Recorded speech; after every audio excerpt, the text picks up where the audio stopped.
And right now I'm digging up the video that you and Eric did. And what about you, Green Loonton? What are you up to? Putting together another one of my Hey, come here. wooden kits. It's a No, gatehouse, samurai gatehouse. A samurai. Oh, you've been doing a lot of those on the Discord channel. Yeah, because there's my there's my bridge over there, which still isn't done for some reason. I just keep forgetting to do it. But stupid camera. Anyway. I actually kind of like your setup, by the way, GL. What I like about it is actually, and I think I mentioned this last time, but the arced lamp that you've got there, I really like that. It's a nice. There, you can kind of see it a little better. Damn. God, you think I was drunk? There we go. But yeah, I just got a small little battery hooked up on the other end, and it lasts for probably about 45 minutes before I have to recharge the battery. But Gotcha. So it's not even mains plugged. No, I like that style. I've got one of those on an arm and the magnifying glass and all the rest of it, and it works. It works well. And then I've got another little ambient light. But I love the whole concept of just having an arc over your desk. I think that's just. well, and I don't know if it's because of age, but light is the thing that I love more than anything on the planet. And I, after years of living in apartment buildings, I hate lamps. I hate lamps more than life itself. So I changed all my lights out to LEDs, and then I put this in too. So it gives me enough clear white light so that I can actually see the parts of the minis that I'm trying to paint. Yeah, you get light from all sides then. So that's actually, I really like that. Yeah, one of the things Morgan and I have looked at as far as equipment for you, Alyssa, they're called, it's a light ring essentially, and it goes around your camera, and it's just like a hula hoop light that's a light essentially. I have one. Well, there you go. I haven't used it. So that's the thing. I've got, okay, so I've got two cameras. One has its own built-in light around it, but I find that when I turn it on, like too much, it's really bright, like really bright. And I right, it's supposed to light up everything, and that's the main problem with them. They are really bright, but it's for the then video. I have one of those larger ones that you're referring to, you know. I do have one, and I'm not sure I've ever used it. I might have plugged it in once, and it was like I wouldn't use it for your Twitch streams. It'd be more so for the standalone YouTube content when we were looking at things. It seems that's what everybody's using. I was looking at some. I'll be right back. yeah. I was looking at some stuff yesterday, and God, Eric and Wargaming may even have opinions on this. But I want like a camera that I could use for two other purposes. One, unboxing videos, where I can get it on a little tripod and everything. It'd be nice if it had some kind of built-in mic that was half decent as well. But I could then also use it in some way, maybe top down, I don't know, for painting. But it would need to have the real sharp, kick-ass auto zoom, you know, because the one I'm using right now, it kind of does this on the auto zoom, you know, and it's annoying as hell. Right, and it's really hard because even a top but 5. I see Eric, by the way, has an opinion on this. I will. I just this past week I picked up a GoPro 9 Black. So I have to experiment with it once the weather gets a little bit. It's been overcast every fucking day since then. But I want to experiment with it because I want to be able to use it to possibly even record podcasts from outdoor settings. Oh, that's a nice idea. Yeah. So, and there's a way you can live stream from it by connecting it to your phone. So I've got to figure all this stuff out. But it may take some really, really sharp digital stuff. I've used it inside, and my experience is anytime you take a picture of a moving image on a TV set, it always looks like shit. And this time I was able to actually zoom in and like read stuff that somebody was holding in their hand. And like, that's impossible. You should talk to Todd. He's up in your area, and he's been filming outside for his videos. All right. Todd from Hex Press. Sorry, there's many Todds. Right. Well, I figured that. Yeah. Yeah, just talk to Todd. Just Yeah. any Todd Are, you you- want. are you Todd? Are you Todd? So is this the Hero 9 Black or a Yes. different one? The No, Hero it's the 9 Halo. Black? It's the Halo 9 Black. Amazon had it for whatever it was, $3.99. But they also had the exact same thing with an accessory pack for the same price. So I got it with the accessory pack for the same price. You know, I I bought this. And it's a shame I bought it, but I bought this camera that James Wapple uses when he Uh-huh. goes on conventions, and so it's like an overhead document reader, but he paints under it, and I was like, oh, that's genius. That works really well. But it's that one that like does this. It's not built for like moving parts, right? That's the thing. It's built to read a Right. book. And it cost me like $500. It was not a cheap thing at all. And I don't think I'm not going to be able to use it. Not cheap. Yeah. But Well, this this one, this is not too bad, Eric. Yeah, and basically it just like what I'm using now for my green screen, which is it's a digital solution because I have no tech abilities. This camera has the built-in stabilization, so it should be able to compensate for my general fuck ups when I'm filming with it. At least my worst fuck ups. I just can't decide who has worse pricing, the PC tech market or the camera tech market. It's really bad. Because once you buy it, you spend $3 or $4 grand. 6 months later, it's worth $500, $600. Because the new things come out. It's ridiculous. Yeah, the one thing with the GoPros is I think it's $79 a year if you join GoPro for like unlimited digital storage where it uploads everything automatically. It also includes up to no questions asked replacements if you break your camera. Now, I don't expect myself to break my camera. I'm not like skateboarding down, 90-degree inclines or anything like that. I'm not firing it from a bow or hitting it. Strapping. I watched one video. These are great ideas, Eric. I'm just hearing bucket list items. I saw one guy. He strapped it to a hand axe, and he was experimenting, trying to get the hand axe to stick into a tree stump. Was it an axe or a tomahawk? A tomahawk axe, the same deal. Oh, And- I know. and then- Oh, and she in the been end- counting you. Oh my god. Yes. Rach was correcting me on the on the weaponry that I was referring to. So, I know. yeah. I love that. She's like just sitting there with the back. Oh, actually, honey, was it an axe or a tomahawk? Yes, but what I loved is, I mean, he literally he actually broke the camera like the third attempt, and I was like, and even Rachel's like, why would anybody do that shit to such an expensive camera? And then I look at the website like, well, for $80 you get 2 replacements a year. I guess you could afford. That's kind of sweet. I wish I knew. It has to be good at autofocus, right? It must be. Yeah, but I haven't really put it to the paces yet. I was hoping to this. I don't care if it's cold. I just need sunny skies right now. I've got shitty skies out there, so it's been raining the last couple of days off and on. Well, I was actually looking at ones that were closer to 400, 500, but they were almost shaped more like regular. They were like Canon cameras, so they were way more sit on a tripod, filming type of shit. This GoPro may be a much wiser purchase. And I think they're more compact than your traditional Canon as well. Yeah.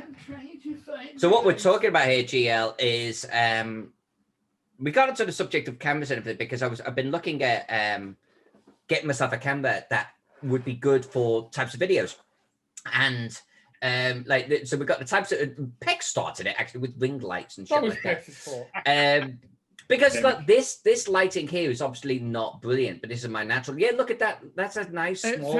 And I got the extra frame on it with the external microphone. It comes with a built-in microphone, but this has the wind guard on it and a few extra places where I'm gonna have to get one. The price is just not that bad. I'm gonna get one Because then I could do Right. unboxing videos easily. Just get the tripod set up and get the table set up and go. You want to whack the camera? Whack the camera. There. You happy now, Bad Ken? camera. Bad. The Jonathan, GoPro Bad, didn't take- daddy. Do you have an opinion on this, Jonathan? Because you're actually like Eric, you're a podcaster. So People are using smartphones actually, and I know that seems kind of silly, but if you already have one, they do 4K cameras in them by default. They great with zooms, great resolutions, plenty of storage for saving your video files, automatically uploaded to, cloud hosting. Usually, you get some free hosting with it, depending on your provider. And the microphones are pretty decent. You can easily add in any sort of external mic pretty easily. You don't need a lot of extra equipment. Depends on how close you want to get to your subject, though. So if you want to get into nooks and crannies, a GoPro is fantastic for that, though. it's funny you mentioned that. There's a good friend of mine called Victor who paints miniatures on YouTube, and it's not like a huge channel or anything, but he's got a few hundred followers and an active channel. And he's got this great light going on, and he's got this perfect camera angle. It's almost like from his chest looking forwards. So he's got these miniatures right in front of it, and I could see his hands there rotating the miniature, and it's crisp, clear. And it's like beautiful. I was like, Victor, what camera are you using? This is brilliant. It's like my phone. I was like, I just spent $500 and you're just like using your phone. But I don't know about my phone. I mean, it's an expensive camera, or expensive phone, I should say. But I never seem to get great video out of mine. So maybe something for me to try. Clean the land once in a while. Yeah. I might snag a GoPro though, just for giggles, just because they're pretty accessible and they're so little compact. I love it. I might try that and see if that works. If you got a chest harness, you could strap the GoPro to you, so it'd be right there for while you're painting or opening stuff. Oh, that's true. I didn't even think of that. I mean, you could do one of the head harnesses, but the problem with that is whenever you're moving, you're getting a lot of Shaky cam. jitter and stuff. Yeah. I never even thought about like some kind of chest mount. Chest harness. You could do a wrist mount for it too if you wanted. I mean, they do that usually for diving, but if you really wanted to kind of like give a paintbrush eye view of what you're doing, That would be something, wouldn't it? But I'll have to look at mounting options. I wouldn't even know what I search for on there. they have official GoPro ones. Would I? I'll pop a link in the chat. I think that's part of my problem. Is I a lot of the time I'm not even sure what I'm looking for. I see it. There's a stuntman pack, and it sits right here. That's nuts. I'll get that one for you, Eric. If you're going to be doing outdoors skateboarding Yeah, and stuff. as I walk into a fucking tree. That's always awesome. That would be about as risque or risky as I'm going to make it. It's like, oh, geez. I got a bike in the basement I haven't ridden in 6 years. I don't know if I'm going to start riding it again now. I love, that chest one looks really kind of cool too. Yeah, okay. I'm definitely going to be shopping later today as well, I think. Without a doubt. All of this because basically I want to do a couple of videos a bit later today. And it'd be nice to be able to do an unboxing. I just got my boxed set of Gaxmore from Troll Lord. Nice. And it's pretty sweet. Like what they've been sending out to folks is pretty sweet. Eric, did you get one? No. That's one of the... I've had to cut back on the Kickstarters. I've been backing because I'm trying to pace myself before hitting 500. So I'm damn close. So it's kind of like, it's for 5e. I probably don't need it. I was going through my Kickstarters yesterday to see if I'd actually got them or not, and I was going to check them off. You know how they give you that tool, Right. and it's funny. Going back even just years and going, no, not had that one yet. And I personally am like, it will get here when it gets here. It's fine, and I move on. But there was a couple in there where I was like, did I get this? Do I have this? Literally. And like one of them was two of them were for miniatures. And I'm not Yep. talking about a small amount of miniatures either. I'm talking about like a bucket of miniatures. And I'm like, I'm not sure if I got this. Did I? And I've got to have a problem if I'm not even sure if I got them delivered or not. And I started Oh, I searching had- around the house. Well, I did that too, and I swore I did not get it, and it was some, oh God, steampunk World War One battle shit, and it actually looked good. Minis look good, and like I don't have it, and I was like, I don't remember getting it, and then honest to God, 2 weeks later, in the corner of the room underneath a blanket, I found like 3 boxes I had unpacked like a year prior, and never even opened. I just took them out of the shipping box, put them in a corner, I guess, to deal with later. And I'm like, oh, it's a good thing I didn't send off any angry emails because I do have it.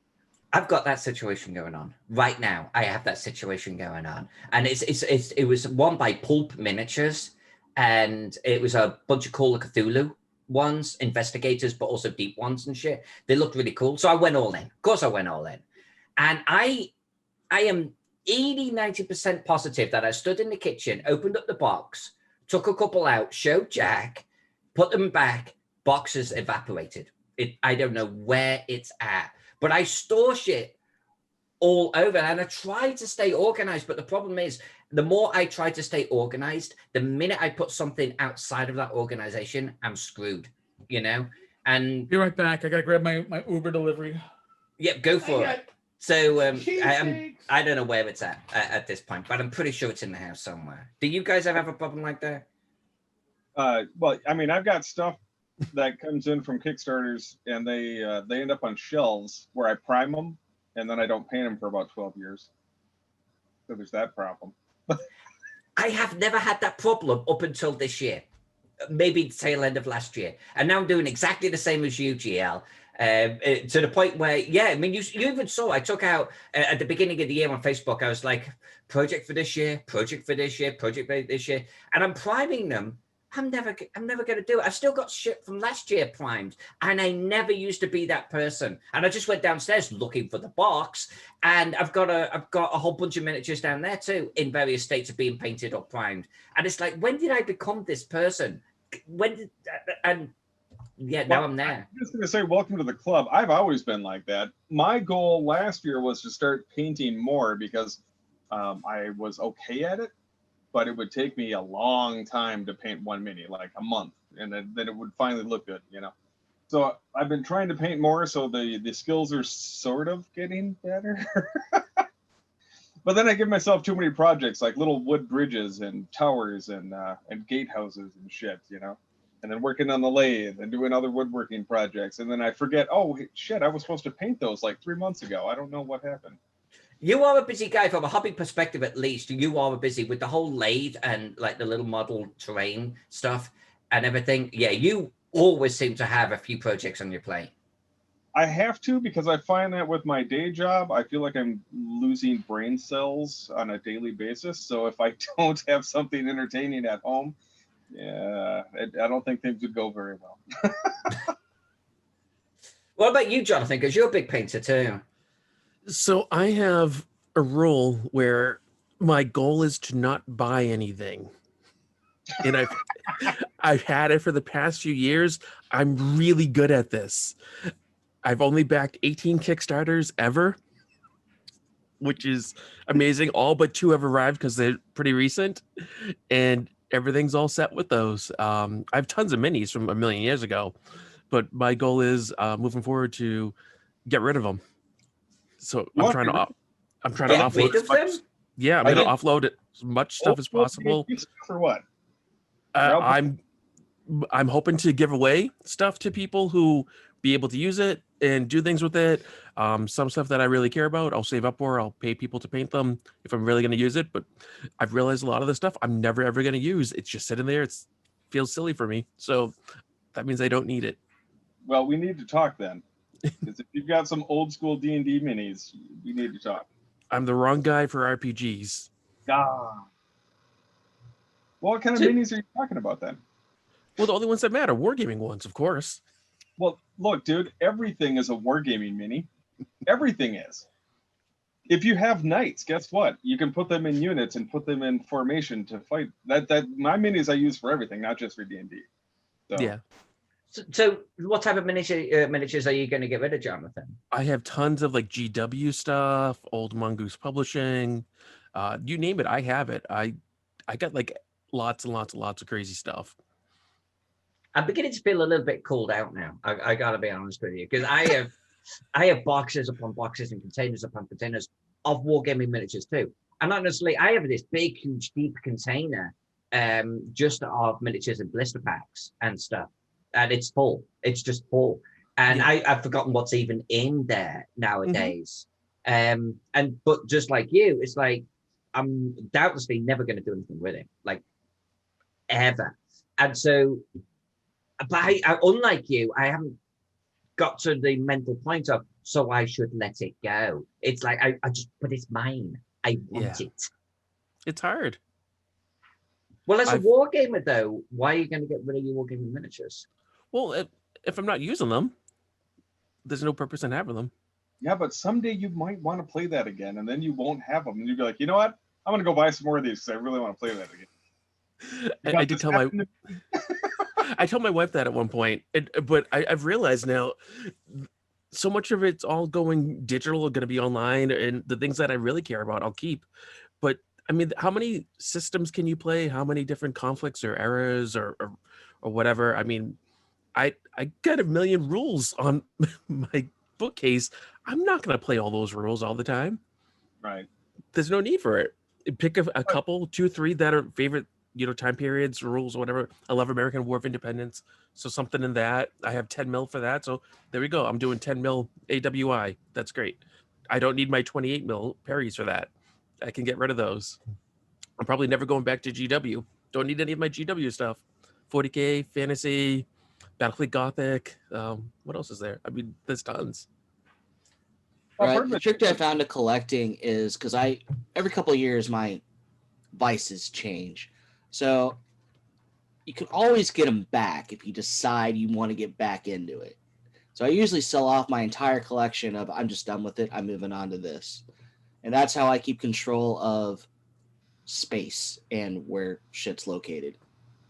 I also catalog in a spreadsheet. Shelf A, this is here. Oh, I Shelf hate B, you. this is here. That's That's my Nice. secret method.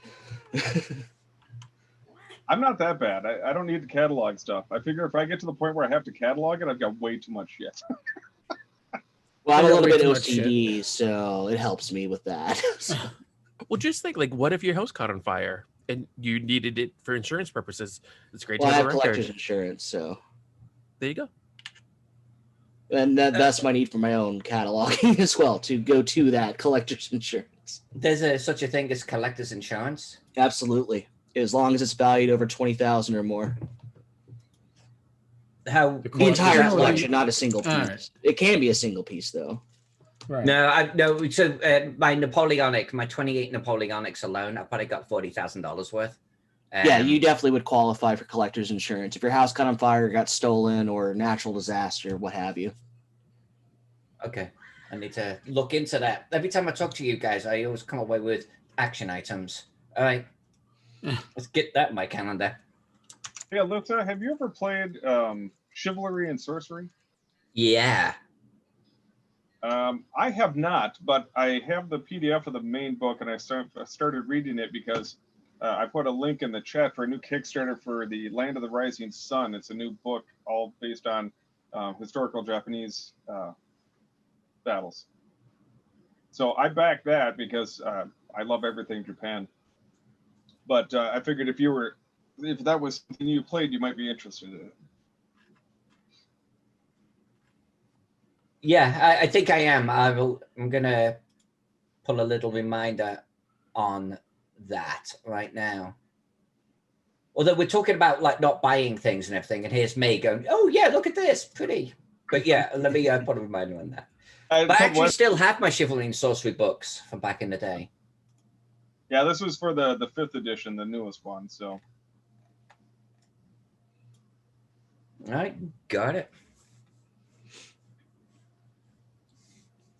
So I did want to ask you, we've been talking about doing some additional standalone YouTube content in addition to the streams we've been doing. If you guys had any clever ideas, we'd love to hear them, honestly. What direction were you thinking about? Give them some Mapping. examples, Pex. Some mapping, maybe some more miniature things. She wants to do unboxings, which I think is a good idea as well. Different types of like genres and maps. Like you've got your books, you've got movie types, and even expanding the real world, like mall maps or a theme park map and stuff of that nature for the map spinoff. And maybe some other things involving the miniature stuff and art in general. And what it's like to work in the industry type stuff from multiple perspectives. Would it be of interest to you guys? Let's say if so, I get miniatures a lot, and sometimes they arrive in a box where I go, holy crap, how many millions of parts is this? This guy up here is such an example there. I think it would be fun to open that guy up. He came in a plastic box with 1 million pieces and do an unboxing of that. Or, you know, when I got my 2 Artemis pieces from a Kickstarter, open them up, take a look at what we're dealing with. And then I got the ones, the Egyptian princess, I think they're called, the Egyptian queen. And they're absolutely terrible. But would it be of interest of me at least doing an unboxing of these things? Being a miniature guy, I would be 100% in on that.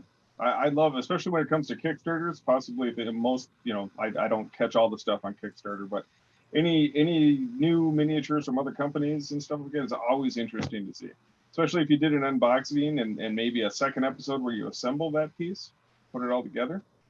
That type of stuff would be pretty interesting, I think. Because I do that anyway. So it's like, this is something that isn't sort of taking away from my time and could be an extra sort of little sort of value add. One thing too is I got these trees, particularly GL, you'd be interested in this. I got these fantastic looking trees from a guy in Spain, I think it was. And they're like handcrafted, beautiful trees. They look like little bonsais. They're ridiculous. And I went all in. I kind of was a little bit ridiculous. And I was like, oh, I'll buy that one. I'll buy that one. I'll buy that one. And I got this massive box come in. And this was about a year or so ago. But there's so many gorgeous pieces in there. And as a terrain person, I was just nerding out on it. I got to be honest with you. But would that be kind of cool to film that? To actually film the quality of the pieces so you could see them yourself? Oh, definitely. Yeah. And on top of it too, if you get, you know, obviously you've got quite a few followers, if they're interested in buying that stuff too, at least they'll finally know who to talk to or where to go to get that product. Referral links. Oh, they're awesome. Sorry. Yeah. What is? Referral links. Eric knows all about them because everything he talks about, he gives a referral link. So he gets. If there is one, unless if I talk about there is no referral link, but if there's a referral link, it doesn't cost your community anything to use your community link, but it does put usually around a nickel more or less into your pocket for every dollar spent.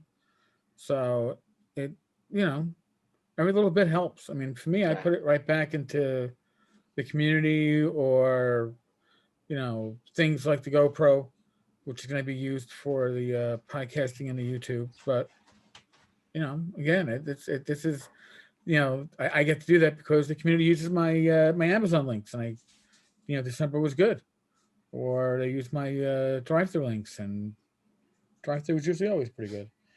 The cat is getting annoyed at me because I am talking to people, and she's whacking my hand right now. You want to come on She's camera? not talking to the cat. You want to come on camera? Come on, look at people on the camera. Look. Thank you, sweetie. Yes. Oh, geez. Oh, You pissed her off.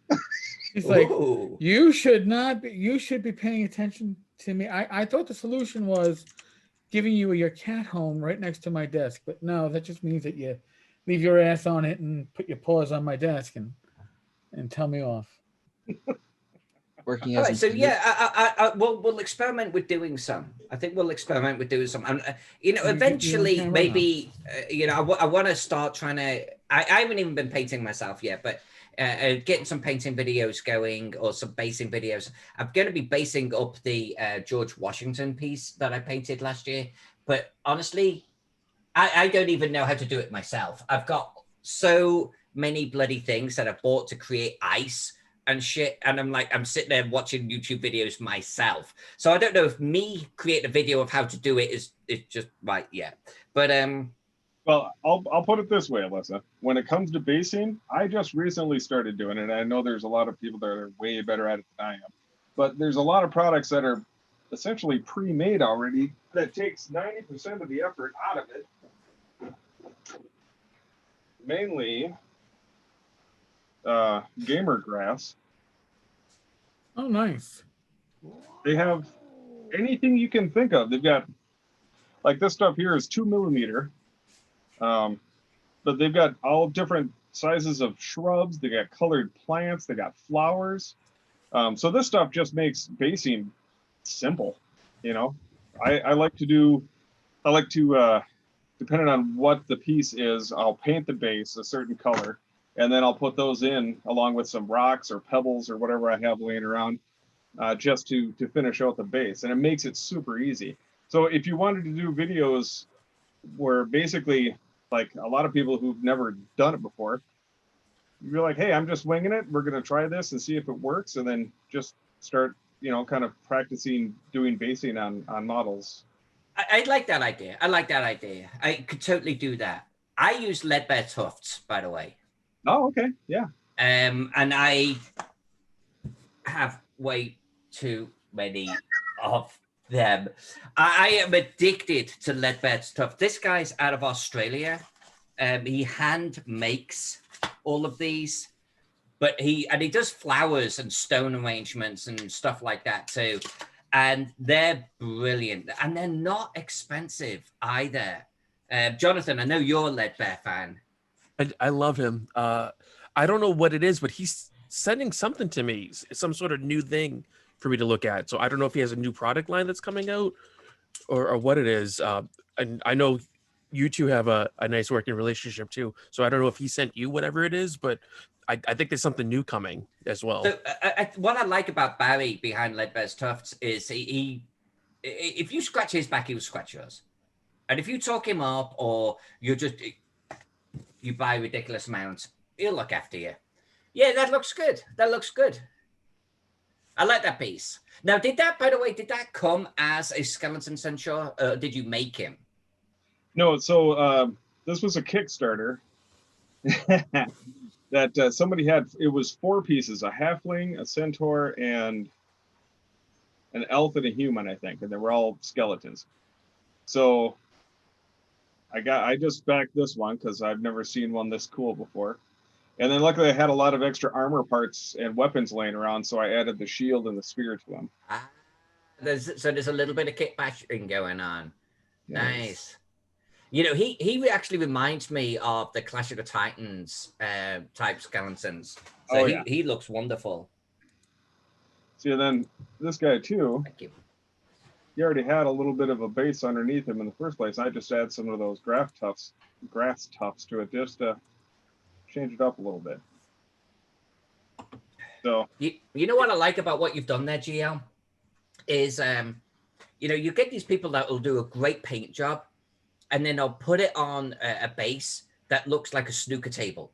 It's just perfect green. You know what I'm saying? It's like they flock it, and it's this perfect, even matched, even textured green, and it ruins it. It just ruins it. It's like, what have they just gone onto a bowling green here? What the hell am I looking at? And having the little tufts adds that little bit of imperfection to the ground that you need. And you had a little bit of mud in there. You had a couple of tufts, but it wasn't completely tuft, and it's more believable because of that. I kind of look at minis like paintings, right? I suck at painting, but in 3D sculpts, I can paint them, bring them to life a little bit better, and then you can make the bases whatever you want. So, if you want it to look like it's a arid tundra, you can do that, or you can do a little grassland with, different colored tall and short tufts of grass in it. I don't know if I showed you guys this one or not. I'm still slowly working on painting my minis for it, but Little samurai Yeah, dog. you showed us a work in progress on that on Discord. You posted a picture, but that's shaping up to be real nice. I like the trees. Yeah, I just I need to. I know there's a gentleman that makes water decals with all the mons for the different armies. So if I'm going to find out from him what the biggest size is, so that I can put them on the little curtains here on the background. Okay. Because right now they're just kind of this off white, and they look okay, but they look pretty plain. You could But- hand detail them. Oh God, no, I'm not that good. That's wishful thinking right there. No, I like that piece. I look forward to seeing it progress to a finished point. It's just right from the get go when you were talking about what you want to do with it. I was like, oh, that's going to be special. Yeah, I like it. I've kind of stalled out on it because I'm kind of waiting to, I don't know. When it comes to painting my minis, I have to be in a certain mindset, and these guys are pretty tiny. But I'll get to it. It's just a matter of when. One piece I've stalled out on is my George Washington. I'm kind of at the stage of creating a round base for him. But I want to have him sitting or standing on the shore of the Delaware just before the crossing. So I've got a boat piece that's off to one side. It's going to kind of fall off the edge of the Dio. And then I've got George himself who's going to be on the shoreline. But I want a lot of ice on the Delaware. I want like half the base or a third of the base to be water, with ice flows and everything, and some snow on top of the beach, and some snow on his shoulders and shit like that. But I got to a point where I was like, so now I have to create the beach to put him on with water. yeah. And that's where, and so I've ended up with, I've got rolls of tape. I've got like this foam stuff that I'm hoping I can maybe like make a circle out of it, because I'm going to have to do some kind of water pour. And I've got all of the, like the stuff that you do for sealing it and everything. But yeah, I'm not sure how that's going to turn out. I think I might take a picture before with all of the bits and during, and then afterwards when all of the water's poured out and it's all over the kitchen floor. But we'll see how it goes. A question I've always wondered about from the miniature world: those guys that make those big terrain, full-size table pieces, they do this a lot. Where the hell do they store them? Because unless you got like a hangar, I don't understand where they put them at the end of the day. A lot of shelves. So just like okay, so they go high is what they do for their storage. That makes sense. I think some people have crazy storage capabilities though too. I mean, yeah, stacking high, but it's like, so I did the Battle of Teutoburg like a few years ago for a wargaming convention, and my board was 16 feet long, and it was in 4 pieces. So, and I think each piece was like, I want to say 8 feet wide, something like that, by 4 feet. They were ridiculous, and then you put them all together. So each board was freaking huge. And I was like, what am I going to do with this afterwards? Like, literally, to Pex's point, like, what am I going to do? You don't want to destroy it, right? It's like, where do you put it? So a friend of mine went, I'll store it at my house. And he had room. He actually just to stack it up against a wall. I'm like, who has spare wall space like that? I mean, you see my house, every square inch has got something on it or next to it or like that. And it's like, this guy's, I'll just stack it in my house. I'm like, what the hell? And it's like, I think some people just have these houses with these layouts and they've got room. Right, because I was thinking till now that they always like stored them wide, but no, stacking them tall makes a lot of sense. Okay. I know people who, when they're done building them, they donate them to local game stores. That's actually a good idea. And then they get used, and then when they get destroyed, it doesn't matter because there's 5 more on the way. Right. That's actually a good idea. I know when I'm done with my game table I built, I'm going to donate that to one of my local game stores. Just because I don't, another 10 years, I might not be doing any of that stuff anymore. And I'd hate to see it get, thrown into kindling if I could have somebody else use it. I was going to do one of these, modular terrain pieces out of about so big, but then they could just clip together. And I had the actually wooden frames with magnets on the sides and everything. And so you could literally just make a terrain piece, make it modular, and then just build your terrain, build a terrain and clip them together. But about 12 pieces in, I realized I was going to have a storage problem. And I don't even do Dwarven Forge because of that type of reason. I don't really 3D print too much terrain. Where am I going to put it? It's just yet another box in the house somewhere. So I ended up abandoning the idea and getting rid of all of the frames. The good thing with Dwarven Forge is, since it's nearly indestructible, you can put it almost anywhere and nothing bad will happen to it. That is true. I mean, I have pieces all over the place. I don't even have as much as most people have. A little here, a little there, doesn't matter. Nothing bad's going to happen to it. I mean, it's been thrown around the house, fallen down the stairs, driven over by a car. It's fine. You could literally put it anywhere. Just spread it all over. It's fine. Tuck a little here under the table, near the sink, whatever. You're okay. I gave all of mine to my 10-year-old niece. I was like, I'm not using it. She is. She's building dungeons with it and telling me where the treasure is hidden and this is a trap. And I was like, nice. Have a blast. For me, it sits in its boxes. Yeah, it's sitting in boxes. It's not like I'm going to put it in my carry-on luggage and take it to North Texas. That ain't happening. I know a guy who he does a lot of big feudal Japanese games at Historicon, and he lives in New York City. He's a lawyer, so of course he has no storage space for anything. So what he does is he has all his stuff shipped to near Historicon, and he rents a pretty large storage unit, and it all stays there. And he pulls it out for the convention, and it's and then when he's done, it puts. I mean, he's a lawyer; he has the money, he can do it. But right, so that way it's super easy. He doesn't, because his now wife would kill him if he had too much of that in their tiny Manhattan apartment, and so this is how he works it. I am lucky. I have a very understanding wife. I'm also lucky that I'm out in Queens, so we have the second floor of a 2-family home. So nice. We have, but that being said, I have a lot of stuff in storage. So, and the basement and the attic. So, all over the fucking place. I haven't spread into the attic yet. And I feel like there's some untapped real estate right there. It certainly is. The basement was a problem because I for that period of time where I really wasn't gaming for about, 12, 13 years, I never checked on my gaming books, and when I did, I was like, "Oh, we had that water that seeps in from that one corner of the basement." The house was built in 1905, and has the original cold storage rooms in the basement. What it was seeping in, it was not seeping into the floor; it was seeping into the wall, right up against these shelves. My Munster menu actually got gray ooze on it or some shit like that. It was some kind of slimy fungus. I was like, "Oh, well, there goes that one." Wasn't the beginning of my existence. My basement has flooded 3 times since we bought the house 18 years ago. Oh, geez, yeah. Wow. I lost 8 long comic boxes full of books. I lost a lot of really old posters from the 70s, comic posters.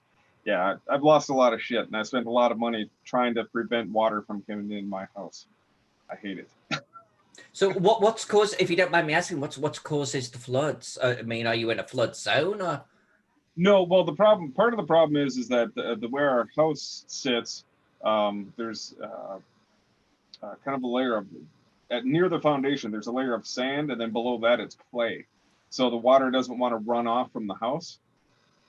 And then, so the first issue was, they have a thing called a beaver system. So back in the day, homeowners could put this little vinyl track along the foundation of the house. You drill holes in the block, and then the water will just run down that to your floor drain.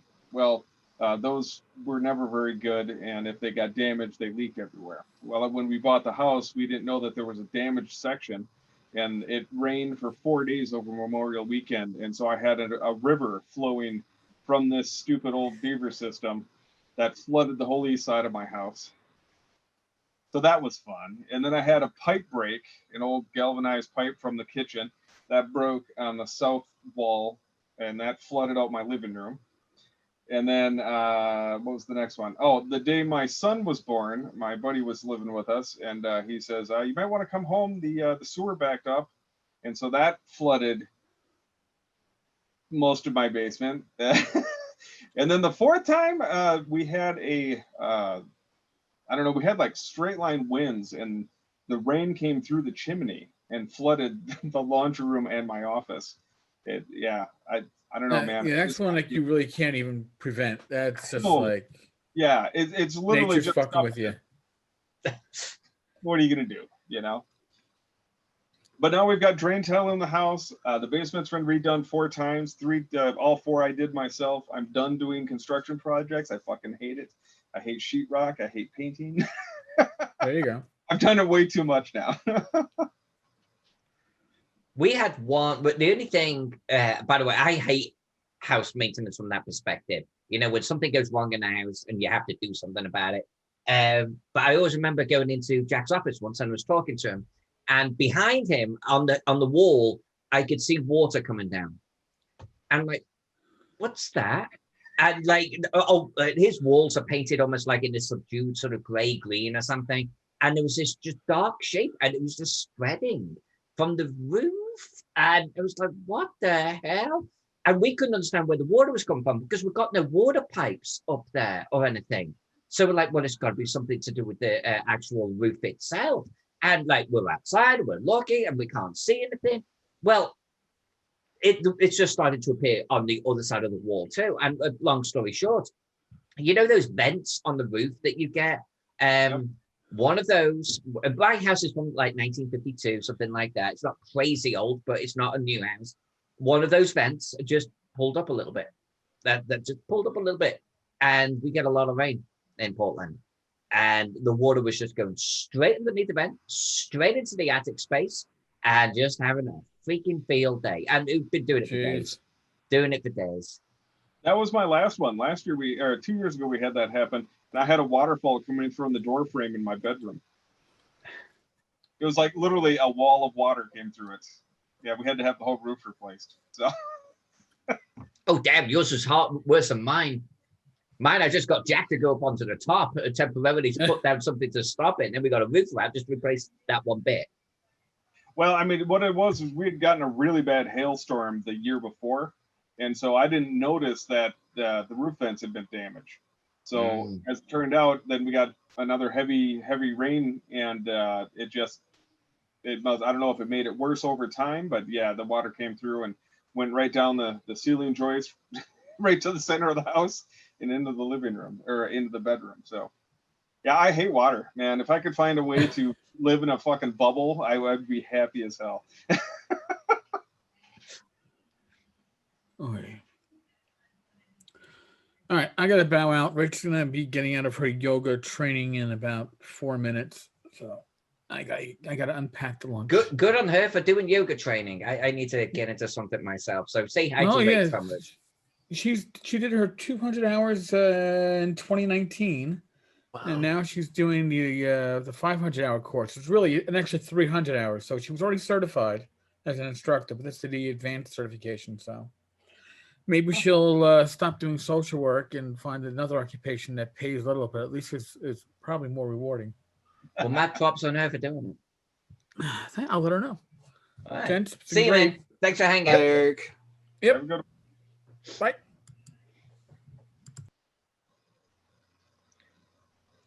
Eric's a cool dude, by the way. He I don't know if you know, he runs 10 Cars Tavern. Worth checking out. It's a good show. It's a good show. It's a good show. Talking about shows, Jonathan, your Kickstarter coming up. You seem to be really excited about it. I couldn't sleep last night because I was too excited. Can you not like pimping your show or anything? I'm genuinely as a friend. What's a Kickstarter for? So, as you know, for a while, had done a thing where I had to fund the show and was doing it with sponsors. And so last year kind of tried out doing a Kickstarter to pay for a year of the show. And it did really well, far better than I ever thought it would do. And so then for this year, I thought, well, maybe I would, but I wasn't quite sure. And then when the pandemic hit, I was like, the places that have been sponsoring us are the places that are getting hit really hard. I'm not going to ask them for money because that's just, I know it's a business, but like I can't just personally, I couldn't bring myself to do it. And I was like, well, maybe we can find a way to do whatever. Maybe we'll do a Kickstarter thing because maybe people are willing, and it's a wider group and kind of lessens the burden on anyone. So we're doing it again, so it'll fund this year's season of the show. So we have a goal that'll let us do a half season. A first stretch goal pays for the full season, which is what we did last year, and then have some really amazing stretch goals in there. One is for me to hire Pex, which I'm really looking forward to. So we're hoping for that, and then we just have some neat things that are that are going to be in there. It was almost like a little spotlight was put on Pex, and Pex went. That's cool. That's a good stretch goal right there. Yeah, we get that. We get some other interesting things in there. One of them is to bring back in some form something that people have been really, really, really, really, really liking, but it's a lot of work for me. So that's a higher level stretch goal, of course. And we're offering some new merch, which you got to see some of it firsthand, and doing some of that kind of stuff, and have some other cool like backer I think levels. it's cool, man. I really do. So best of luck on that, and obviously we'll give you a shout out. Oh, thank you. But that's great. I did notice, because of course I used to be involved with Enfilade. I did notice that you didn't ask me this year for sponsorship. Yeah. And I was like, why is he not asking? But then I'm also leaving Enfilade, so it doesn't really matter. They can figure it out between themselves. So it makes sense, because I think Enfilade would be a little bit silly to run a show this year. I think so too. I think they're going to be right on the cusp of still not a great time to do it, guys. And they're all like over 70 years of age. Yeah. And it's like, so yeah, and they've got money. But yeah, I mean, going to like them and sort of saying, hey, can you sponsor me? I know you don't have a show, and I know you're not earning any money for the last 2 years, but how about giving some of that non-money to me? It's such a jackass thing that's to do. That's cool of you, man. That's very cognizant of you. Well, I was actually going to give refunds to all the sponsors for the last year because of everything. And I was getting ready to do it. And then I was talking with my therapist about it because I struggle with all this kind of stuff. When people do things for me, it's hard for me. And my therapist said they knew what they were doing. And if they really wanted it, they would approach you. And they would. I think people would have reached out. And so I didn't end up doing it. But everyone seems okay. So that's I wouldn't sweat that. I seriously mean that. Even just speaking in my capacity of the role that I used to have, we don't want it back. It's ours was a donation to you, to the cause, to the hobby, and you used it, and you did a show regularly all last year. That's what that was for, So I don't think you need to worry about that like at all. And actually turning this back around into Kickstarters in general, I actually got emailed my Kickstarter from 2012, 2013. It was for Cthulhu. It was like Cthulhu artwork that this guy was going to do. I forget the exact name of it now. And it was cute as a button. And there were going to be panels and panels. I think it was going to be cards, not playing cards and not tarot cards, but it was going to be a lot of cards, in this thing, or a book of incredibly cute Cthulhu artwork. Of course I bought it. Of course I did. Well, apparently, he must have been really struggling with it. A lot of people do, and I know that. And so 6-8 years on, he came to the conclusion that he was never going to be able to finish this book. And so props to him. He's offering a refund to everyone. He wrote to every single backer and said, let me know and I'll give you a refund, which is huge because the guy got like $12,000 or something like that. That's not years on to give that sort of money back. That's not going to be easy. No. I'll tell you what, everything I read in the comments section on the post that he made, everyone was saying, don't worry about it, man. It's all good. You were trying to do something. It's fine. I only saw, in fact, I didn't even see it myself. I just saw someone say, you know what, if you're asking for the money back, you're a bad person. But I didn't actually see anyone asking for the money back. Everyone was like, don't worry about it. It's all good. And that applies doubly for you, I think, because you're doing a podcast for a hobby, I think a lot of people view Kickstarter the wrong way, where they really do view it as a pre-order store. And in some ways it's kind of become that. but it's supposed to be, I believe, in the, I could be wrong, but like in the olden days, you were an artist or a creative of some type, and then someone thought they liked what you were doing and said, "Here's some money so you can go do and attempt to do, and whether it comes about or not doesn't matter. But here's for your pursuit." And I think that's what Kickstarter is supposed to be, but I don't know that people always use it that way. No, I could speak to this.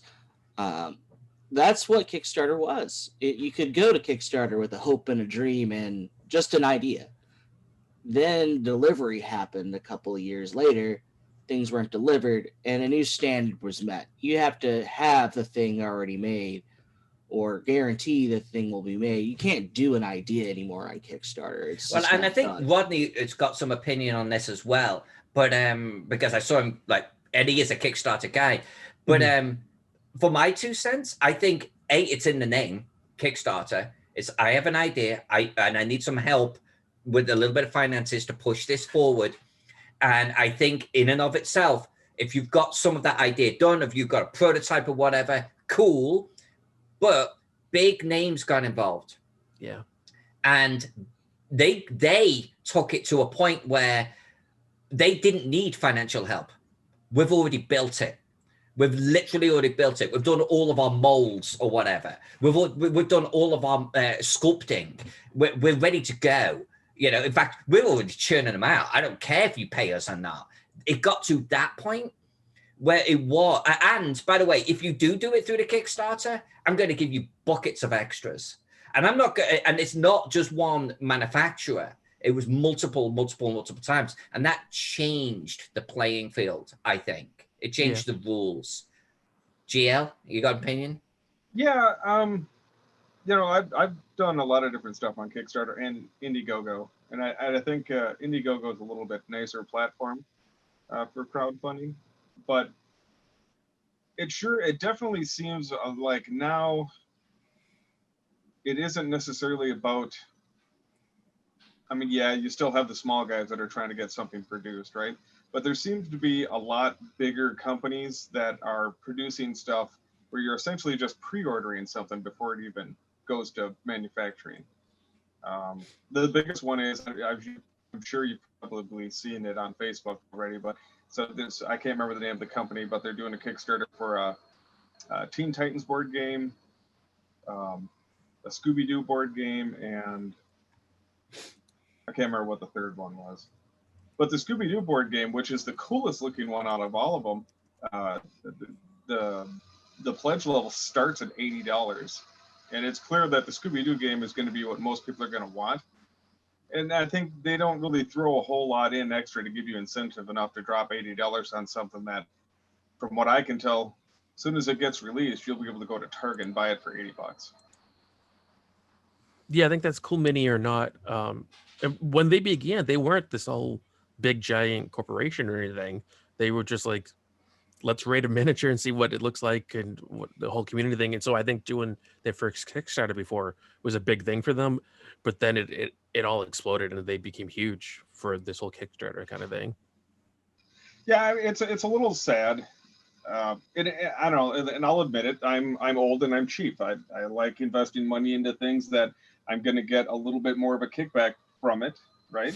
I don't think that's a bad thing. I think that's what Kickstarter is essentially for. They're trying to give you something a little extra to say, hey, if you like our stuff, we'll give you a few, like Kensai, which is Zenit Miniatures out of Spain. They are by far my favorite miniature line. They're great for well, everything, wargaming, for D&D minis, you can use them. Everything is great. The first 2 or 3 Kickstarters were awesome because you could buy an entire army of any faction you wanted for like $140, and then you could get up to 10 free minis along with it, depending on how their stretch goals went. So it was amazing. You could get a ton of minis. It didn't cost you a huge amount of money. They're all metal, and they're beautifully sculpted. Now, I will say their last Kickstarter, the current one, they've got a Undead Army 2 that they just did. And it's, I mean, I have enough Undead minis. I don't think I need any more, so I'm not going to back it. But, you know, they changed how they're doing their layout this time around to where you've got, for each tier, you get X amount of minis. Like they've got an Undead Dragon with a samurai on it, Undead Samurai on its back, right? So that's $55 for him. And then if you get stretch goal set up, you can get up to 2 minis depending on each for each stretch goal that they go up. So if you get the army, you get 2 extra minis if it gets unlocked, and if you get the dragon, you can get up to 2 minis if it gets unlocked, which isn't bad. I mean, you're still getting 2 extra minis for nothing, essentially, for extra. But I don't know. It seems like the whole Kickstarter deal is kind of changing a little bit in a different direction. It's not necessarily bad yet, but I can see the writing on the wall. Yeah, I think that's fair. I think that's a decent observation. It's like I think Kensai, and I'm familiar with Kensai and Effing Cool Miniatures and Pulp Miniatures. These guys are doing Kickstarters to literally keep their business going in a way, to fund this particular line. And they probably don't have everything sculpted when they get into the actual Kickstarter itself. And you are funding that next wave for them. And I think that's good. I don't see a problem with that. And then behind them, you've got the people they've got the dream, they've got something, they've got an idea, whatever it is, they've got a book that they want to put together, and they need some funding to get there. And I think that's okay too. In front of all of this, you do have the people that come to the table with, yeah, we've already built the game, we've already got all of the miniatures for it, we're doing it anyway. Do you want to buy it? And that pre-order is what's going to kill it. At least it's going to change the narrative to where people now expect it. It is I pre-ordered this, I bought this off you. Where is it? And I don't know. Maybe that makes the Indiegogos more attractive. What's that, Pax? Yeah, it's the boat we're in, essentially. It's with Frogs. It's like, well, they expect delivery. We got to deliver it. The delays, Hong Kong, ports, blah. And to the point where people don't give a shit about pandemic. They don't give a shit if there's a problem with shipping in from China, It's like, where's my book? And I think, too, I think a lot of people don't realize that this stuff has to be produced overseas, right? So if a port is shut down, you're not going to be able to get the fucking thing in a month. You're going to have to wait 3-4 months before anything can get over here from Hong Kong or Spain or wherever. The biggest thing I think that's killing it, and it falls outside of crowdfunding, is the VAT taxes are ridiculous. Yeah. Getting stuff overseas to our overseas customers is, why are you going to back a Kickstarter? You're paying $60, $80 in shipping to buy a $60 or $80 book. The shipping has become a real problem. Shipping has become ridiculous. It's like, what do? Do we cut off international shipping? We tried that for a while, honestly. And it's like, well, we're not going to do it. Well, you're in a no-win situation, because then you have backers saying, why can't I get it in the UK? I want it shipped to me. Right. You get that. But then you also get when you do ship to the UK, why are you charging me so much? It's like, right. Dude. And then the other one that no one really thinks about, if a book arrives damaged, we'll replace it. But again, $60, $80 book, $60, $80 shipping to get it back to the customer. And it's like, so much money's lost at that point. We've now spent 80 times 4. Mm-hmm. Right. Because we can't ask the customer to pay for shipping again. That's just not going to happen. Well, and I think another part that's kind of ruined Kickstarters in general is Hasbro with their Hazmat. Mm-hmm. I'm sorry, but as soon as you start doing, okay, we're going to do a $500 sail barge, but we can't ship it internationally because it costs way too much to ship it. I mean, and now they've got they did the Razor Crest from the Mandalorian. That one, like, fucking, I think they backed it the first day. I don't even think it was a day, and they had that one backed. But there's workarounds to that. I've talked to some international people. They'll back it, and their shipping address is a U.S. address, but it's actually a shipping company that's based in the U.S. They'll get the item and then ship it overseas to them. But again, you're stacking on fees, but that's their solution. Right. I know some places, I think this only really works for the really large companies that are doing it, but they'll have some sort of distribution center set up somewhere overseas, so that way the shipping and the taxes don't count, or not as much, but they somehow have to work it out what the other end, and the startup for that, I presume, is huge. Right, and that's something we've actually looked into. The issue we countered with that one was it can't guarantee the quality and you can't really guarantee unless you bought a company over there in addition, you can't guarantee when they're going to do things. Here we have control because we know when things go out and because we do it. So those are the two big obstacles that we have not found a solution for outside of print on demand. But again, people are very resistant to print on demand as it's not going to be as good as your book made in China, to be fair, at this present time. I think print on demand's gotten better, but is it equivalent to the quote unquote good stuff? No. Yeah, I mean, I've had a couple of things print on demand through Drive-Thru RPG, and they're pretty good. I mean, it's right, and it got a lot better. It's a lot better now than it was 5 years ago. Absolutely. So, Pex, I'm not familiar. What do you're referring to?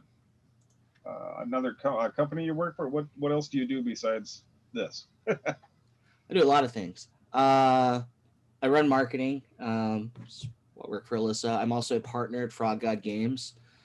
I also And that's the main thing he's referring to, by the way. Yeah, I think GL. that's. I wasn't sure. He's Yeah, actually they're a third-party publisher, akin to Wizards of the Coast, but we're third-party, obviously. Right. We do Swords and Wizardry 5th edition and Pathfinder and some system-neutral stuff.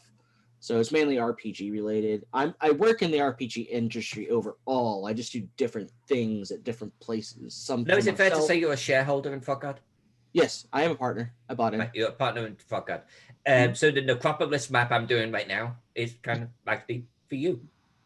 Right, and then me promoting you. So who's working for who? I don't know. Yeah. And I dabble in consults too. It's a thing I do on a regular basis. People want to know something, and I tell them what they probably should do. And whether they do it or not, it's up to them at that point. I'm no longer liable. I just gave advice. Sign this waiver, please. Yeah, pretty much. I have a lot of technical skills. I do a lot of behind-the-scene website development stuff as well. No one ever sees that or knows where it comes from, but somebody has to do it. I used to do that. It's important. Pretty much an Excel expert at this point in time. I do a lot of spreadsheeting. What else do I do? That's pretty much it. That's not a bad resume, Pex. Could be worse, could be better. Like CEO at WotC headquarters. No, then I'd be an evil bastard at that point. Not that I'm not one now, but yeah. Yeah, but if you put the WotC moniker at the end of your name, like, you will be hated. I feel like it would have more weight. I do. I mean, would it though? Debatable. So what about you guys? Oh, work-wise? Hmm? Oh, I'm a stupid warehouse manager for Interstate Batteries. So, I've been there 19 years now. Cool. That's nice actually, because the world is kind of moving into younger kids bounce between jobs faster, has been my observation. And I'm going to say the school of GL and I and people of our generation, we're way more, you plant your flag in this job and you're there for the rest of your life type of deal. You know, you put in your decades with it, and clearly GL is. Well, Jonathan, weren't you meant to be working today? I was supposed to be, and then I didn't have to, so that was delightful. When I saw your name pop up, I was like, hey, he's here. Life is weird. Yeah, I'm a retired politician and a government drone. And I've been a drone for a very long time. And I'll be a drone until I die at the job and they have to pay out my life benefits to my family. Does that mean I'm supposed to hate you since you work for the government? Yeah, I think so. Yeah, it's required. I think that's how it works. I get to spend your money on all sorts of stuff, doing all sorts of fun things, like buying $30,000 robots and video games and all sorts of stuff. But that you're the library system, right? Yeah. Yeah. I work behind the scenes where I like it. It's nice. That's cool. Liking your job is cool. Yeah, well, I work with good people. That helps. Yeah, that's the only reason why I don't really like my job anymore, because I'm dealing with 20-year-olds that feel that I shouldn't have to do that. Oh God. Sorry, my generation and younger are just a bunch of pansies, to be fair. So And I think that's probably, I think we've probably done that as human beings for thousands of years. Hmm. But that said, I don't think like when I went to work for the first time, full-time job. In fact, I started working when I was in my teens. You do the newspaper delivery sort of thing. You do the washing dishes in the local restaurants thing. And I did all of that. But my first full-time job, I'm not even 20 yet. I wasn't a whiny little bitch like you hear nowadays. I just you go in, you clock on, you get your shit done. You listen to the people that know what to do, you learn from them, and you do your work. And it just seemed that was it. You just got a whole bunch of young people, even in clothes shops or shoe shops or whatever, working their asses off. Yeah, and all of my friends did that. Like all of them just went off to work in their various occupations. One became a freaking train driver of all things. One ended up working at a clothes store, ended up becoming the area bloody manager for the clothing chain. So everyone just did their thing. No one was, do I have to though? And that seems to be a current generation thing. right, but that's also back in the days where you could be insta fired just cause. And I kind of want to bring back that wrath, honestly. Like, do your job or you're fired. And those are the options. There's no this eggshell on both fronts of, oh, I'm going to complain. You can't fire me because no, you just be fired. Do your job. Yeah, we've discovered in my job that the problem with, we used to have a zero tolerance policy. So Right. if you fucked up, you're out. There's no, you do your fucking job or you go away. But then the owner and I talked a couple of years ago, and he said, look, he goes, because I can't do a zero tolerance policy anymore because we will never get anybody to work here. And the biggest problem is either we weren't paying enough, or if you put too many restrictions on what people are allowed to do, they just would quit. And I'm like, what the hell, man? Like if I showed up 5 minutes late to work, I'd get fucking reamed out, right? But now if they come in 5 minutes late from work and then fuck off for another 20 minutes until they actually start working, it's fine. Not supposed to say anything about it. Mm-hmm. It's culture's totally changed. Well, that's easy. Drives me insane. At my place, people show up, I don't know, half hour late. It's okay. I mean, we're union, so and government, so we're not the same, but. And then they don't really have to do anything, or they'll talk back or say, well, maybe someone else should do it. And they'll point to, an 85-year-old coworker who's walking around with a cane. Why can't they go do it instead? Like, what? Like, go do it yourself, because you were asked to do it by a supervisor. So you go do the job. And you shouldn't even though have to be asked, right? There's a cultural shift there that I find to be disappointing, because it shouldn't have to be a supervisor that's asking you to do it, even though that's obviously part of a job structure. But like, this is your job. This is how you earn money, and you take this money to survive in life. And granted, if you don't like the job, find another one. That's everyone's prerogative. But ultimately, we're all doing it for survival, for cash. So we can turn that into food and heating and a roof over our head. That's the only reason why we do it. And I'm amazed at the people that are like, do I have to though? It's like, what the fuck are you here then? Like, do you want a wage check or not? This is just what it's about. Do something for me. I pay you. It's not fucking rocket science. And you can't just waltz in late and do nothing and expect a wage check out of it. And that blows my bloody brain. And as a culture, we should be shifting a little bit more towards the zero tolerance. But we should also be, I feel, shifting towards do you fucking want to survive in the world or not?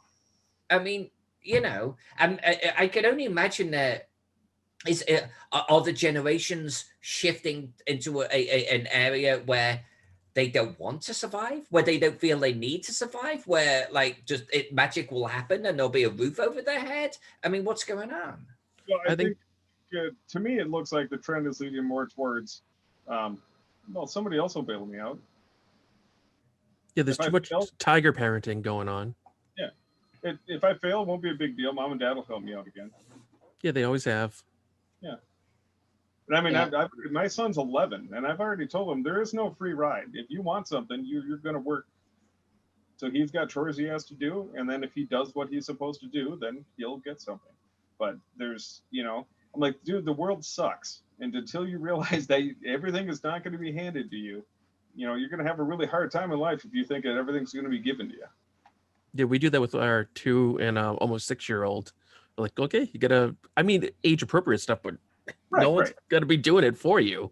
So go tidy up your toys, throw something away in the trash. You do what we ask you when we ask you, not when you want to. You don't want to complain about it. And I, I realize that makes you sound like a jackass, but like, No, it doesn't. It doesn't. And I feel like that's probably one of the keys. It's clearly, as a society, we've shifted probably over the course of a couple of generations to not holding our kids accountable and not teaching them to stand on their own 2 feet at the end of the day, because that's what it's about. My mom and dad did. I think part of it too was like back in the 90s, too many kids having kids. Yeah. You can't, if you're a kid yourself and you have no idea what the hell's going on with your own existence, how are you supposed to be able to teach a kid the right and wrong way to do things? Right. Yeah, And then my folks had me pretty late in life. So all my friends' parents were quite a bit younger. When they got punished, they just got a yelling. When I got punished, I got a belt. Or go tear a limb off and we'll beat you to you're senseless until you do what you told. That's just how I grew up. So like, you just got a yelling? Can we trade, please? Yeah. I got scars, man. I just use the fear of God, because Mom did all the punishing, but then if Dad got pissed off, you were fucked because you pushed it way too far. Pretty much. In my family, we would get I'm from an Italian-ish family, and so there's this look that every Italian kid seems to know. And if your parent gave you this look, that was it. They didn't have to say anything. It was just this one look, and you were done. and that was it. And my dad's from this very German family where they were very much like, okay, it's time for the belt, and like that's what they did. And just, I mean, different ways of doing it, but it's funny. Like everyone I know who's from some sort of Italian background, they know the look, and nothing else had to happen. You got something with the eye, they did it to you, and all hell broke loose. It was worse than like someone smacking you around. Oh yeah. No, I learned that look from my mom. You can instill the fear of God in a child without even having to raise a hand if you master that look. Mhm. If they didn't have line of sight on you and they used your full name, that's when you knew you were going to get it too. That's You bad. knew to ran away. You know you did something wrong. I'm going to wait a few hours for going back. Yeah. I Cool off just a little bit. I would hate if they ever said, "I'm disappointed in you," like that would Oh. cut so deep. Oh yeah. The disappointment one. That's, yeah. I don't think that would fly anymore. It was like, yeah, who cares? I think you're right. With some kids, they'd be like, "Fine, you're disappointed with me. I'm disappointed with you too." So I want a bigger room. Get to work on that, would you? why are you such a loser? Get a better job so you can get me a better room. Yeah. Man. I need a PS5. Why don't I have it already? Get on. Oh man. I think I'm not a parent, and Oh, you are. You have Jack. It's the same thing. oh. I mean, husbands are children. But I We are. think I don't know what you're referring to. I think I would actually struggle in this day and age, in so much that, the kid would come back from school wanting an iPhone, the latest iPhone, wanting this, wanting that. And I'm not the type of person that would go, okay, little Timmy, here you go. I just wouldn't do that. And I don't know how you guys deal with it. I really don't. It seems to be a very rapacious, gimme. I need all of the things to even just survive and be a human in amongst other children, and I would not be able to deal with that at all. Well, I've There been was pretty this- lucky. Yeah. You know, there's a lot of kids in Ronan's class before the pandemic hit who, you know, their parents would buy them, you know, fucking iPhones and shit like that. The only reason we bought Ronan a track phone is just because he's old enough now to stay home by himself, so that the wife and I can go grocery shopping or doing something like that. But you know, if he comes home from school saying, "Oh, well, so and so's got this, can I get one?" I'm like, "Well, no, you don't need it. Why would I buy you it just because your friend has one?" I didn't get a cell phone, and I grew up when cell phones were out until I was 18. Now I see, I was a senior in high school when I got a cell phone, right? And then now I'm seeing kids in kindergarten with these $900 or $1,000 phones. I'm like, why? They don't know the important. Well, I would assume most don't know the importance of a cell phone, but Jesus. Well, and I can get, like, we've obviously moved into an era where we don't have a phone at the house and that type of thing. Yeah. So it's like, this is my communication device. If there's a problem, I can call mom. Yeah, I get that. sure. But you don't need $1,000 phone for that, especially No. if you're 6. You know, there are other options here. Yes. Oh man. There was this really great quote recently from Viola Davis talking about her kids' Christmas list this past Christmas. And her quote was something along the lines of what she said to her daughter. She's like, I don't know how much money you think mommy has, but there's no way you need a brand new iPhone, a brand new computer, a laptop, and a tablet. You're not getting any of that. And I was like, way to go. Because so many Hollywood parents, I think, are framed, real or otherwise, as doing the exact opposite. They feel like the guilt because they're not there with the kids as much, and so they try to give them everything. That's fair. I think a lot of quality, not in every household, obviously, but a lot of quality time as a family, I think, is lost as well. Like if you go out to, well, when we used to go out to eat, if you looked around, a lot of the tables that had families, like 3 or 4 kids, mom and dad, the kids are on their cell phone, and mom and dad are just talking to themselves or eating quietly. I picked up on that a lot. It's like, you're eating a meal together. Can you talk together? But yeah. Yeah, when we go out, Ronan's not allowed to have his tablet or anything. Like we're there to go and spend time together, not to sit here and you know, mom and dad talk to each other, and you just sit on your tablet and play a video game.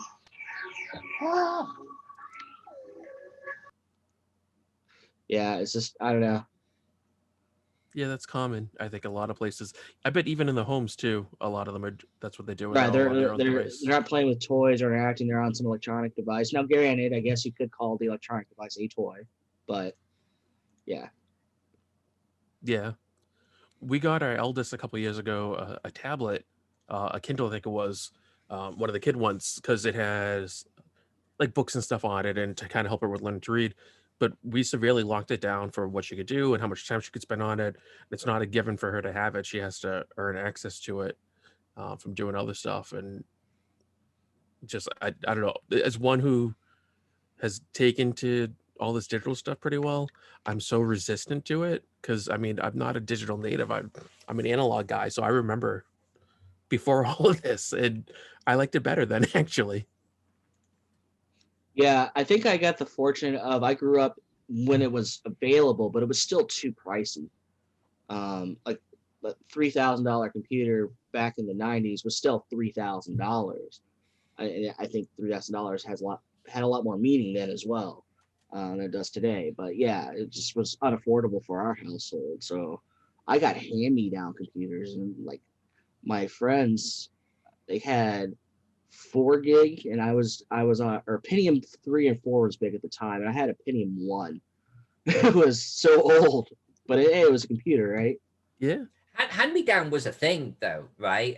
Oh yeah, that's the thing too. I don't Because think I got my hand-me-downs cousin's exist. computer from him. You know, he had a ZX81 and he moved up to a Spectrum. And I got the ZX81. That's where I started. And now I work in computers, you know. But it was a hand-me-down. Here you go. Here's your cousin's computer. because you stated an interest, and it was just a thing. And my clothes went to my sister, and shit like that. And I don't know if hand me down is a thing anymore in culture. I don't either. Now that you brought that up, but I bet it's not. I don't Well, think it's just People generally. go out and buy the new thing because it's new.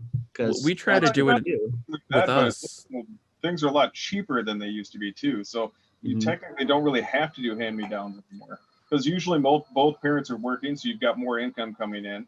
So the need to pass it down to the younger sibling doesn't really need to be a thing that much anymore, I think. It's a fair point. Yeah, especially so if I had a kid in the world of computers, you can get a pretty damn good computer. It may not look awesome for $500, $600 nowadays. Hmm. Same with a laptop and maybe a cheap ass tablet. And so I could see how that is perceived as way more accessible. But I kind of like Jonathan's approach, where it's like, yeah, okay, you've got a tablet, but you've got to have you've got to still have earn access to it. You still got to do your other things. And I think that's crucial for sure. My first Although- computer was Commodore 64. Good computer, a damn Love good computer. That one. Got a program on that computer. Got my yeah, I don't know, man. That computer was great. I always wanted the 5 1/4 floppy drive, which was about this long. Oh, it was. I owned one. Yeah, it was freaking I huge. finally convinced my dad to buy us one. Right, we had the tape drive and and the cassettes for the video games. But so he's like, well, all right. So we went and we found some. I don't know. It was a store called Comb, and they just had a bunch of. It was like an outlet store, just a bunch of shit from other stores that never sold. And we found a used CD-ROM drive or a disc drive. We brought this thing home. I was all excited, and the fucking thing didn't work. Oh no. And no return policy, so we couldn't test it in the store, and you couldn't return it after the fact. My dad was so pissed. Oh Jesus Christ. That's freaking sucks. I had one, and in the spirit of this conversation, I had to buy it myself. I actually had a job, and I saved up my money so I could buy it. And I remember the difference, GL, between that a disc drive, it was freaking huge, and the tape drive was night and day. By today's standards, it would be like, what the fuck are you using there?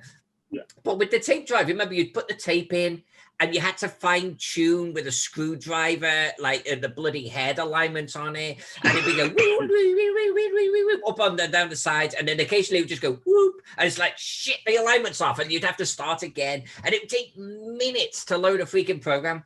That disk drive, you just slot that bad boy in. There was no tuning of heads. And it would only take like 45 seconds to load the game. It was so good. It blew my brain.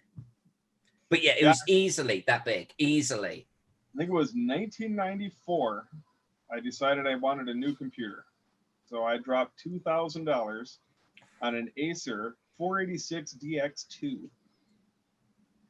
Woo! Fucking just craziness, man. That fucker was, he couldn't believe how fast, and you get to listen to that fucking modem. That's another I thing. went. What's Probably that? took Good. 10 years to pay that fucking thing off, too. Yeah, another thing I remember is I think I was the only one in my class that had a job growing up because my parents didn't buy me anything. If I wanted something, like Alyssa was saying, if I wanted something, I had to go out and earn my own money. So I was mowing lawns, had a job at like some crappy electronics store, and after school I had to go to work every day. So I don't remember anybody in my class having a job besides me. I don't. I went to private school, by the way, but the only way we could afford it is my mom was a secretary there, so I got in for free. It was part of her perk. So I was one of the poorest people there, to be fair. But yeah. Yeah, when I was 13, I started mowing lawns. That was my little startup business. I had 3 lawns that I mowed every week. And then when I got into high school, they had on-the-job training, an OGT program. So at 9th grade, I don't even remember how old I was in 9th grade now, but you could you went to school and then you left during the lunch hour. You spent 3 hours. You'd go work somewhere, and I worked at Devani's, and then came back to school and had my last class at school, and then my day was over. So from that point on, I worked pretty much nonstop. Graduated high school and started working 2 to 3 jobs every day. Yeah, Wow. been I there. wanted to get the hell out of my parents' house as fast as I possibly could. And the only way you could do that was by having money. So It's funny how that works. yeah, amazing. Uh,